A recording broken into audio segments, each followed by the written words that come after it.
तो hello guys, कैसे हैं आप सब। तो स्टार्ट करते हैं अपनी वीडियो में, जिसमें आपने थंबनेल में देख ही लिया होगा कि हम प्रोबेबिलिटी के कुछ एमसीक्यू बेस्ड क्वेश्चंस करने वाले हैं, जो कि कंडीशन बेस्ड होते हैं, जो कि कंडीशंस आपने एनसीईआरटी में पढ़ी भी होंगी। देखिए, पहला क्या क्वेश्चन है, अगर probability of A intersection B zero होता है, अगर probability of A intersection B zero होता है, तो ए और बी किस टाइप के इवेंट्स होते हैं, आपने पढ़ा होगा एनसीईआरटी में। कैसे इवेंट्स होते हैं? Mutually exclusive events. ठीक है, म्यूचुअली एक्सक्लूसिव इवेंट्स। और अगर प्रोबेबिलिटी में दोनों इवेंट्स का यूनियन वन होता है, तो वो किस टाइप के इवेंट्स होते हैं बच्चों? Exhaustive events. तो ये कंडीशंस आपको लर्न रखनी है, क्योंकि इसके क्वेश्चंस भी आते हैं।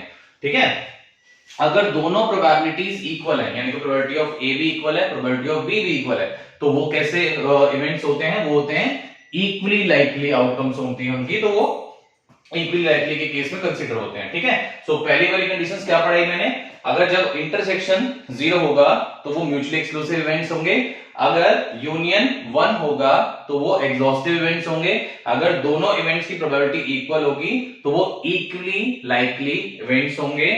और देखो, अभी तक आपने जो एक पढ़ा होगा कि आपको बुक्स वगैरह में भी दिया हुआ है कि अगर ए इंटरसेक्शन बी जो है, probability of A intersection B is equal to probability of A और प्रोबेबिलिटी ऑफ बी के बराबर इस टाइप से आ जाता है, तो वो इवेंट्स कौन से होते हैं? इंडिपेंडेंट इवेंट्स, है ना। बट यहां पे क्या है, ये नॉट इक्वल टू दिया हुआ है, तो नॉट इक्वल टू है, तो इस वजह से ये इवेंट्स क्या होंगे? Dependent events. ठीक है, क्लियर। अब ये वाले क्वेश्चन को मैं सॉल्व करके शो करता हूं आपको, देखिएगा। अभी कहता है कि probability of A upon B बच्चों प्रोबेबिलिटी ऑफ ए के बराबर है, तो इसमें कौन सा आंसर करेक्ट होगा?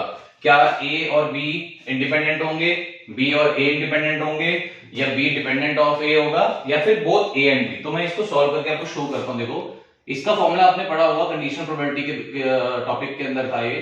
इसको हम ऐसे लिखते हैं, ठीक है बच्चों। सो इसके बाद अगर हम देखें तो इसको मैं उधर ले जा सकता हूं बच्चों। सो मेरे पास ये कौन सी कंडीशन आ गई बच्चों?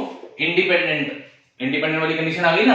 तो इसमें मैं ये कह सकता हूं कि ए जो है वो बी के इंडिपेंडेंट हो सकता है, या बी जो है वो भी ए के इंडिपेंडेंट हो सकता है। यानी कि इसका ऑप्शन कौन सा होगा? ये डी ऑप्शन, सॉरी, ये डी ऑप्शन होगा इसका आंसर। यानी कि बोथ ए एंड बी, ये ऑप्शन होगा। यानी कि ए भी बी के इंडिपेंडेंट हो सकता है और बी भी ए के इंडिपेंडेंट हो सकता है। सो ये एक शॉर्ट वीडियो था 5 एमसीक्यूज का। अगर आपको वीडियो अच्छा लगा हो तो वीडियो को लाइक करें और शेयर कर रहे हैं, और अब मेरे चैनल को ज्यादा से ज्यादा सब्सक्राइब करें, ताकि इस तरीके की वीडियो की अपडेट आप तक पहुंचती रहे। फिर मिलेंगे एक और वीडियो में, तब तक बाय बाय।